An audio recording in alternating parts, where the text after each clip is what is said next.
बच्चों को डराने वाली चुड़ैल। शहर में राम और उसकी पत्नी सीता और उसके बच्चे रहा करते थे। वो उसकी पोस्टिंग होने के कारण वो गांव में आ चुके थे और गांव में उन्होंने घर पे रहने लग पड़े थे। वे दोनों बच्चे चीकू और चिंकी दोनों ही भाई बहन अपने खेल में खेलते रहते थे। नए घर में उनको बहुत ही मज़ा आता था और वो दोनों राम और सीता बोलते थे कि अभी हम यहाँ पे ही सेटल हो जाएंगे। तभी वहाँ से वो बच्चे स्कूल में घर पे आए होते हैं और खेलते हैं। उनको यहाँ पे नया गांव में कुछ ज़्यादा समझ नहीं आता क्योंकि वो शहर में पले बड़े होते हैं। तभी उनकी माँ उन्हें बोलती है कि तुम यहाँ पर आराम से खेलना, यहाँ पर गांव में बहुत ही ज़्यादा डर होता है, इसलिए तुम यहाँ पे ज़्यादा घूमना मत, बाहर मत घूमना, घर पे रहकर ही खेलना। तभी वो दोनों स्कूल में एडमिशन ले लेते हैं और दोनों भाई बहन मिलके स्कूल में चले जाते हैं। स्कूल का पहले दिन होता है इसलिए वो स्कूल यूनिफॉर्म में स्कूल नहीं जाते। तभी वो स्कूल से वापस घर पर आ जाते हैं और एक दूसरे के साथ लड़के खाना खाने लग पड़ते हैं। उनकी माँ उनको खाना खिला देती है और वो दोनों खाना खा लेते हैं। तब दोपहर का खाना खाने के बाद उनको कुछ बात सोचती है। वो सोचते हैं कि आज हम खेलने जाएंगे, वो भी घर से बाहर। तो वो बोलती है, उसकी माँ बोलती है कि चले जाना। तभी वहाँ पे वो दोनों भाई बहन अपने घर के बाहर खेल रहे होते हैं। तभी एक चुड़ैल जो कि दूसरे घर पे रहती थी वो उनको देख रही होती है और बोलती है, वाह, लगता है ये दोनों नए आए हैं। कोई बात नहीं, जैसे पहले के बच्चों को भगाया था वैसे ही इनको भी भगा दूंगी। तभी वो चुड़ैल वहाँ पे बोलती है कि कैसे इन दोनों को गुम किया जाए और इनका खून पिया जाए। तभी वो चुड़ैल सोचती सोचती अपने घर पे चल जाती है। तभी वो भाई बहन दो सोचते हैं कि यहाँ पे घर पे कौन रहता है। वो रात के समय शाम को उस घर पे जाते हैं। तभी वो चुड़ैल पेड़ के ऊपर चढ़ी होती है और वहाँ पे उनको देख रही होती है। वो बोलती है, आज बकरा खुद आया है हलाल होने को, कोई बात नहीं, इनको आज खुद ही ऐसा मजा चखा दूंगी, दूसरी बार ये यहाँ पे आने के लायक नहीं रहेंगे।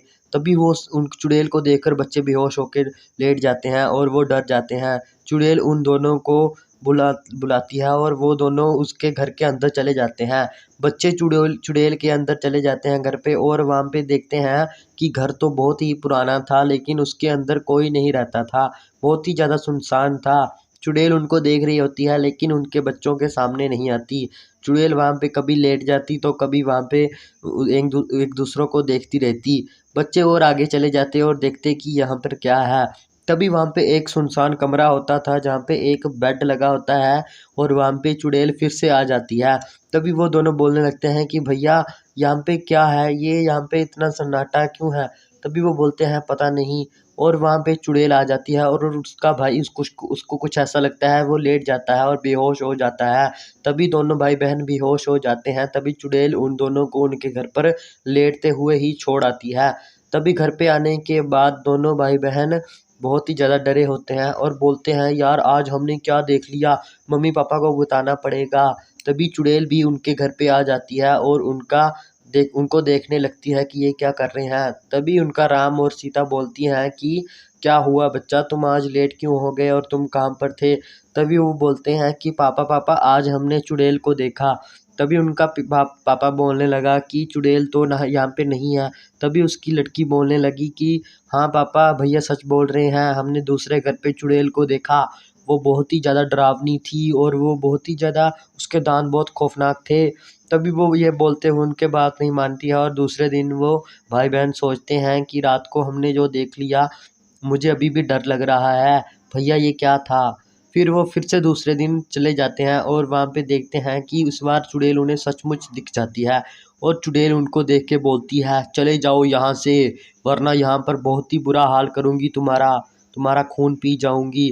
तभी उसका भाई फिर से वहाँ पे उसको देख के बेहोश हो जाता है और डर के मारे रोकर उसकी बहन भी रोने लग पड़ती है। तभी चुड़ैल उन दोनों को लेकर उनके घर पे आ जाती है और वहाँ पे फिर से वही बोलने लगती है कि चले जाओ, ये घर छोड़ दो, नहीं तो तुम दोनों को ही मार डालूंगी। तभी दोनों भाई बहन भागते भागते अपने घर पे पहुँच जाते हैं और चुड़ैल वहाँ पर बोलती है कि चले जाओ यहाँ से। तभी वो दोनों उसके मगर मगर भागती है और चुड़ैल उन दोनों को मारने की कोशिश करती है। तभी चुड़ैल उन दोनों का पीछा करती हुई तभी चुड़ैल को देखते दोनों भाई बहन बहुत ही ज़्यादा बेहोश हो जाते हैं और बहुत ही ज़्यादा रोकर बीमार बुखार हो जाता है। बहुत ही ज़्यादा वह बीमार हो जाते हैं और उनका तापमान भी बहुत बढ़ जाता है। तभी उनकी माँ बोलती है, अरे ये बच्चों को क्या हो गया, लगता है इन्होंने कुछ भयानक देख लिया है। कोई बात नहीं, इनके पापा को आज बताना ही पड़ेगा। तभी उसका पापा आ जाता है और वहाँ पे वो उनके एक दूसरे में बात करने लग पड़ते हैं कि बच्चों को कुछ हो गया है, लगता है ये सच बोल रहे हैं, लगता है उस घर पे कोई चुड़ैल है, तुम क्यों नहीं वहाँ पे जाकर देख आते।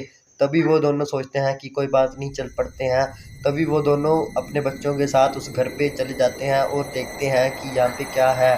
पहले तो उनको कुछ नहीं दिखाई देता, पर वहाँ पे उनका बेटे को कुछ होने लग पड़ता है। बाकी वह फिर दूसरी बार अंदर चले जाते हैं। जैसे ही वो घर के अंदर जाते हैं तब भी वो बोलते हैं कि बताओ कहाँ पर है वो चुड़ैल। तभी वहाँ पे बोलते हैं, पापा पापा वो तो यहाँ पे ही थी, पर पता नहीं अब कहाँ पे चलेगी। वो बोलते हैं कि कोई बात नहीं, तांत्रिक को लेकर आते हैं। दूसरे दिन वो तांत्रिक को लेके आ जाते हैं। तभी तांत्रिक बोलता है चुड़ैल यहाँ पर ही है। और चुड़ैल और वहाँ पे तांत्रिक में बहुत ही ज़्यादा लड़ाई हो जाती है। वो दोनों एक दूसरे को चाकू से मारने की कोशिश में लग जाते हैं। बाबा उसको बहुत ही ज़्यादा मारता है, लेकिन चुड़ैल मरने का नाम ही नहीं ले रही थी। चुड़ैल उसको भी मारने लग पड़ती है। बाबा भी घायल हो जाता है, पर चुड़ैल वहाँ पे हमेशा हमेशा के लिए मर जाती है और वहाँ पे वो हमेशा के लिए घर खाली कर देती है। फिर वो पूरा परिवार खुशी खुशी रहने लगता है। अगर आपको वीडियो अच्छी लगी हो तो वीडियो को लाइक करना।